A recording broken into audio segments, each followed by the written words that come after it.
चला आज आपण बनवूया मस्त अशी भेंडीची भाजी। ही भेंडी घेतली मी धुवून पुसून चांगली स्वच्छ धुवून आणि त्याला काप पण केलेत।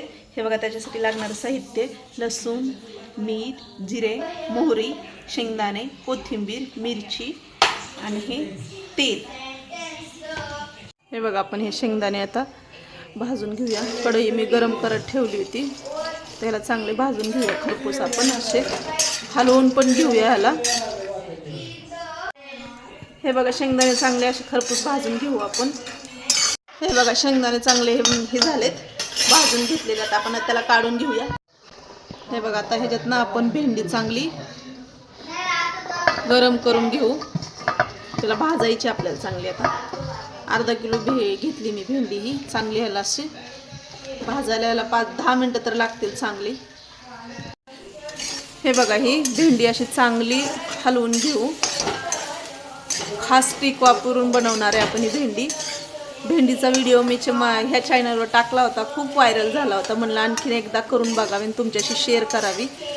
खूप व्हायरल झाला होता मला। धन्यवाद तुम्ही सगळ्यांनी बघितल्याबद्दल। हे बघा ही भेंडी चांगली अशी आणखीन थोडीशी याला हलवून घेऊ, चिकटपणा जाईल। त्याच्यात मी थोडंसं आता तेल घालते। थोडंसं ही तेल घालते, जास्त नाही घालत, कारण परत आपल्याला भाजीत तेल घालायचंच आहे म्हणून।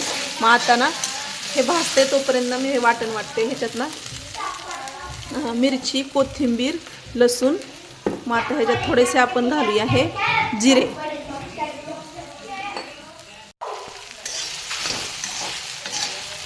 काही भेंडी झालेली आता आपण याला काढून घेऊया। तेल घालून घेऊया आता आपण। हे बघा असे आता ह्याच्यात थोडेसे आपण मोहरी घालूया। मोहरी तडतडली त्याच्यात आपण हे वाटण घालू। ह्याच्यात मिरची, लसूण, कोथिंबीर आणि जिरं घातले। जिरं घातल्यामुळे याचा स्वाद चांगला येणार आहे। तर ह्याला आपण हे बघा हे मस्त असं एकत्र झाले। त्याच्यात आता आपण भेंडी घालून घेऊया, कारण ह्याला आता मसाला चांगली अशी मिक्स करून घ्यायची आपल्याला।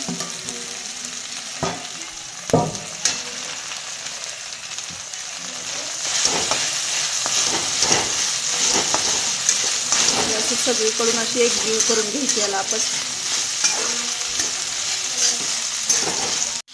चवीनुसार मीठ घालून घेऊया आपण आता।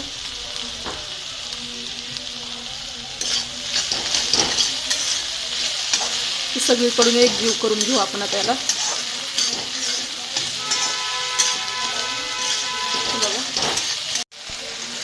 हे बघा ही मस्त अशी आणखीन एकदा हलवून घेऊ। ह्याला जेवढे हलवाल तेवढी ती मिक्स होत राहणार आणि चांगली होईल। थोडीशी याला आणखीन शिजू देऊ, त्याच्यानंतर आपल्याला ह्याच्यात कूट घालायचे थोड्या वेळाने। हे बघा ही भेंडी अशी मस्त एकजीव झाली। आता त्याच्यात आपण घालू ह्या शेंगदाण्याचं कूट, सगळ्यात शेवटी घालायचं होतं। हे बघा असं आता ह्याच्यात असं पूर्ण अशी मिक्स करून घेऊया। 5 मिनिट आणखीन 5 मिनिटं ह्याला वाफ देऊया। हे बघा ह्याला अशी मस्त असं हलवून घेऊ आणखीन एकदा आपण, बघूया झाली का। हे बघा भेंडी झालेली आहे आपली तयार।